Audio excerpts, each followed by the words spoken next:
Speaker sir, मेरा कल एक सवाल था। जो हिंदुस्तान के इतिहास में पहली बार डिसीजन लिया गया कि इलेक्शन कमिश्नर्स को फुल फुल इम्यूनिटी दी जाएगी। ठीक है, ये है ना, इसका जवाब इसका पीछे मैं खत्म नहीं किया सर। इसके पीछे जो थिंकिंग थी वो हमें सबसे पहले बताएं। ठीक है। दूसरी बात, नहीं, हरियाणा की जहां इन्होंने बात की, इन्होंने एक उदाहरण लिया, वहां पर अनेक उदाहरण हैं। वो भी आपने दिया था ना, 19 वो भी आपने दिया था, इसलिए वो भी 19 लाख वहां पे फेक लोग, वो उदाहरण आपने दिया था, इसलिए उसका जवाब दिया।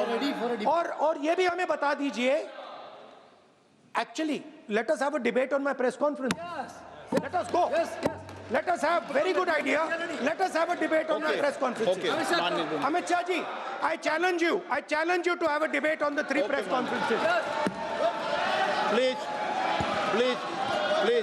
ठीक है, बैठ जाइए। माननीय, आपने बात की थी, प्लीज। डिबेट ही तो चल रही है। उत्तर प्रदेश में और हरियाणा में दोनों चुनाव में वोट कैसे दे रहे हैं? प्लीज ये भी जवाब दे दीजिए। माननीय गृह मंत्री जी। मान्यवर, पहली बात मैं स्पष्ट करना चाहता हूं, मैं 30 साल से विधानसभा और संसद में जनप्रतिनिधि के रूप में चुनकर आता हूं। मुझे लंबा अनुभव है संसदीय प्रणाली का। विपक्ष के नेता महोदय कहते हैं कि पहले मेरी बात का आप जवाब दीजिए, मैं सुनना चाहता हूं। आपकी मुनसफी से संसद नहीं चलेगी। मेरे आप बोलने का क्रम मैं तय करूंगा। इस तरह से नहीं चलेगी संसद। मान्यवर, उनको धैर्य रखना चाहिए मेरा जवाब सुनने का।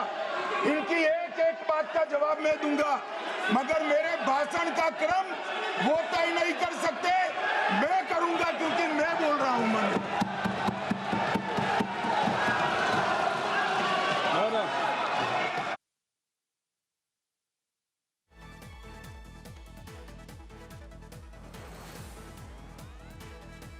एक मिनट गृह मंत्री, क्या गलत बोला उन्होंने यही बोला, आपने जो बात उठाई है मुझे कब बोलना है मैं तय करूंगा, यही बोला ना। उसमें क्यों उत्तेजित हो रहे हो आप? हाँ, आपके 2-2 मिनट में खड़े होने से थोड़ी जवाब देते रहेंगे। नो, माननीय गृह मंत्री, नहीं हो सकता। मैं आपको फिर मौका दूंगा, आपको।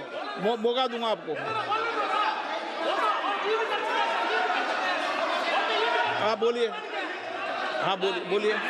सर, ये बोलिए। आपने अगर अमित शाह जी का रिस्पॉन्स देखा तो ये कंप्लीटली डिफेंसिव रिस्पॉन्स है, ये घबराया हुआ रिस्पॉन्स है, ये डरा हुआ रिस्पॉन्स है। अब सुनिए पूरी बात, प्लीज मानिए। नो, सच्चा रिस्पॉन्स नहीं है। माननीय गृह मंत्री जी। मान्यवर, आपके चेहरे पर बैठो। मान्यवर, आपके चेहरे पर चिंता की लकीरें मैं देख रहा हूं कि मैं क्या बोलूंगा। मैं उनके उकसावे में नहीं आऊंगा, मैं मेरे विषय पर बोलूंगा। मान्यवर, मैंने इतना ही कहा कि मेरे भाषण का क्रम मैं तय करूंगा। मेरे भाषण का पहले क्या बोलना, बाद में क्या बोलना, मैं तय करूंगा। और मैं मानता हूं कि हर एक वक्ता का ये अधिकार है, उनका भी है, मेरा भी है। कल वो बोल रहे तो हम ऐसा थोड़ी ना बोले आप झूठ क्यों बोल रहे हो। हम नहीं बोल सकते साहब, वो माननीय विपक्ष के नेता है, वो बोल सकते अपना भाषण। मान्यवर, और मैंने तो ये भी कहा, मेरा पूरा भाषण छूट कर कुछ बच जाता है तो आप पूछिएगा, मैं जवाब दूंगा। मगर अब धैर्य भी चाहिए और सुनना भी चाहिए, दोनों चीजें करनी पड़ती है। मान्यवर, वोट चोरी का कोहराम बचा है। मैं वोट चोरी किसको कहते हैं वो बताना चाहता हूं। वोट चोरी के 3 आयाम हैं। एक तो मतदाता नहीं है, मतलब योग्यता नहीं है, और आप वोटर बन जाते हो तो वोट चोरी माना जाएगा। दूसरा, आप गलत प्रकार से चुनाव जीतते हो तो वोट चोरी माना जाएगा।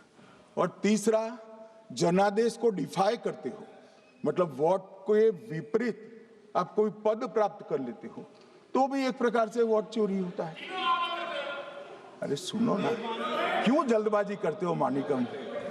क्यों? अब मैं 3 वोट चोरी की घटनाएं बताना चाहता हूं। सबसे पहली घटना हुई आजादी के बाद, देश का प्रधानमंत्री तय करना था। तय कौन करना था? तो उस वक्त के जितने प्रांत थे, इसके कांग्रेस के अध्यक्षों ने, उनके एक एक वोट से तय होना था। अब 28 वोट श्री सरदार पटेल को मिले और 2 वोट जवाहरलाल नेहरू जी को मिले।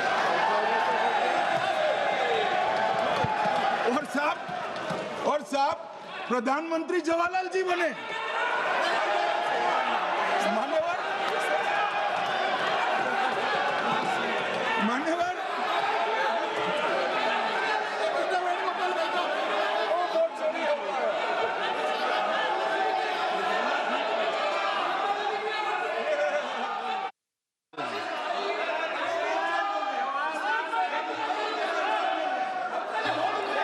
प्लीज माननीय गृह मंत्री जी, माननीय गृह मंत्री जी,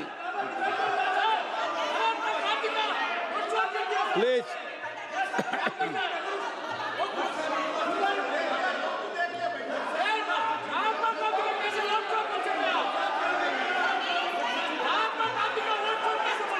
बैठो बैठो, बैठिए माने, प्लीज प्लीज प्लीज।